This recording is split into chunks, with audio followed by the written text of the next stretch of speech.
But the point of covering it up, one other thing that's kind of hidden from us in modern times is we would think that covering up means kind of like hoarding it or hiding it. This would have been a way of protecting it. It's also understanding what the nuance of a parable is about. So we looked at the context of different verses around it, how Jesus is saying that it spreads like leaven. It's going to spread throughout the world. Well, then it's also about protecting the kingdom of heaven, the message of the kingdom of heaven. Paul talks a lot about this as well in the New Testament when he talks about the right doctrine and holding to the right doctrine.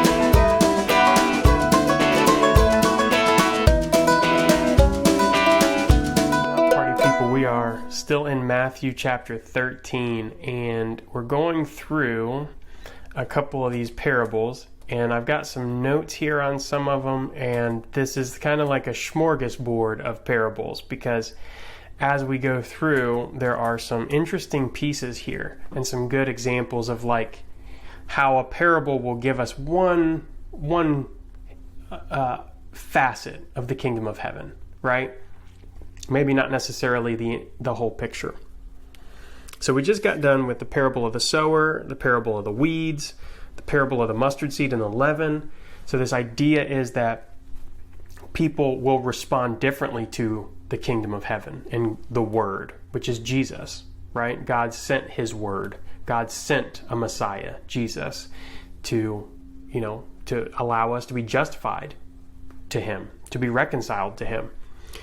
So this idea of some people responding appropriately and not responding, like the response, that's something that ties into free will and predestination for those nerds out there that like to wrestle with that. But there's some other things that happen here about judgment.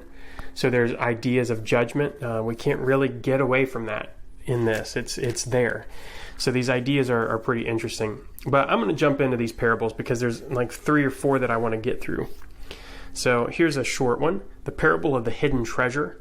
The kingdom of heaven is like a treasure hidden in a field, which a man found and covered up. Then in his joy, he goes and sells all that he has and buys that field. All right, so the kingdom of heaven is like a treasure hidden in a field.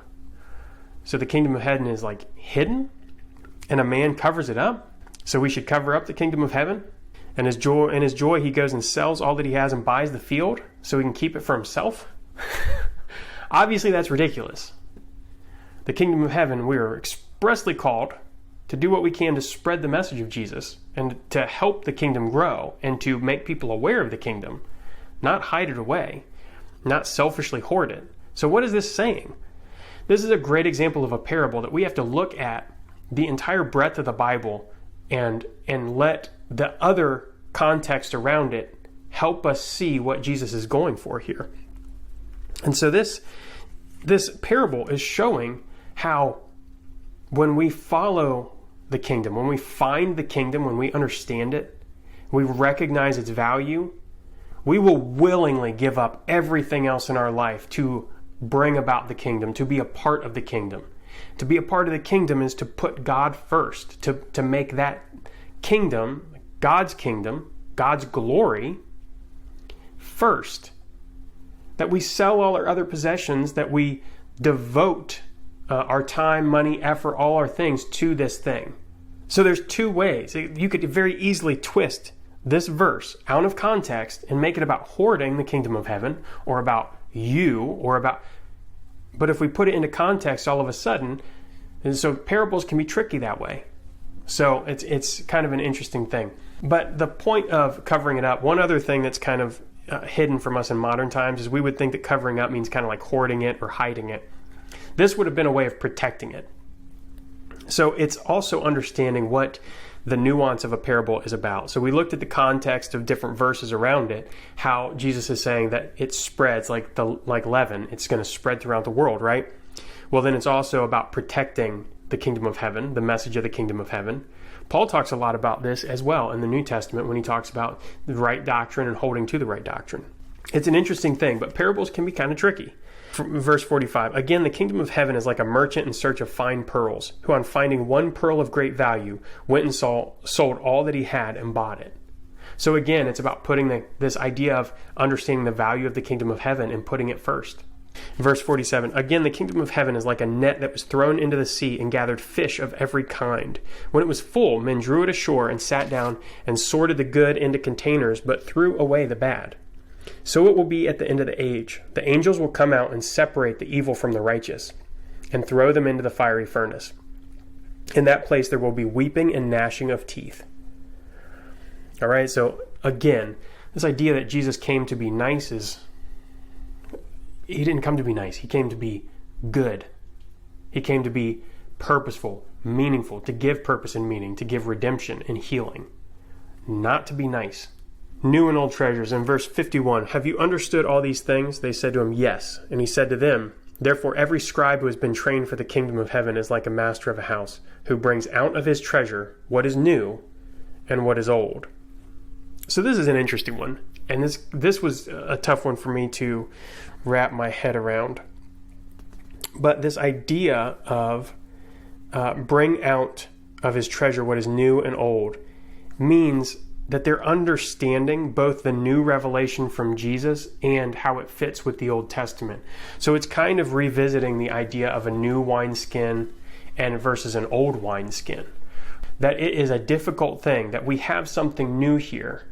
And so we look at the Old Testament, we can see the fruition of the Old Testament through this. But again, in covenantal theology, when we look at the covenant of creation, when God creates humanity and says, take care of the earth. Like he's got a job for us. He creates us out of love. And there's a covenant there. We disobeyed the covenant. We did what we weren't supposed to. We ate from the tree of knowledge of good and evil. We sinned. We broke the covenant. God renews his covenant with Abraham. God renews a covenant with Noah. God renews a covenant with Noah, then Abraham, right? He keeps renewing the covenant. Even as late as the prophets, when Zerubbabel gets back on the throne and God gives him authority back. There's a line of this covenant going throughout the entire Bible and being fulfilled in Jesus, who's bringing the kingdom of heaven. And so as we see this, that he's saying, new and old treasures. For instance, the law.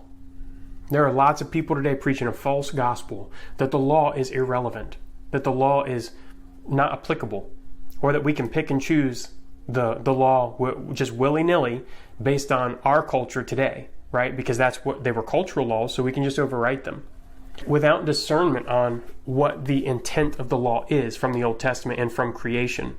Like, for instance, that's a great example, but so my point being that the law, it's not thrown out. Jesus came to fulfill the law, and the law has been there, just like the parable before, when he says, I will open my mouth in parables, I will utter what has been hidden since the foundation of the world. God's law has always been law. God's order has always been order. It is unchanging. He created it in the universe. We're the ones that fail to recognize it and live up to it. And so we have to recognize it and look up to it if we're going to understand Jesus's message of repenting and bringing about the kingdom of heaven. So another example of this is when Paul talks about women preaching in church. He points back to creation the entire time. Like he's pointing back to God's created order. That is taking the old with the new, right? The old would have been a promise to Israel. The new is the church. The old order is God created things a certain way. The intent of that should still be carried out in the church. So it's a very interesting concept to work through, and some, people get kind of upset. I think that's where a lot of issues in false gospel come from, is trying to do away with something because they don't understand it. Rectifying, combining the Old Testament, the New Testament, and making those things fit can be challenging. That's where a good church and elders and reading the entire Bible in its entirety and letting it inform you is important. That's all I've got. A smattering of parables there with different theological concepts thrown in, and hopefully that wasn't too confusing. Let me know down below which of those parables you liked the best, or what you got out of this video, if there was anything that you really liked about it. I would love to know.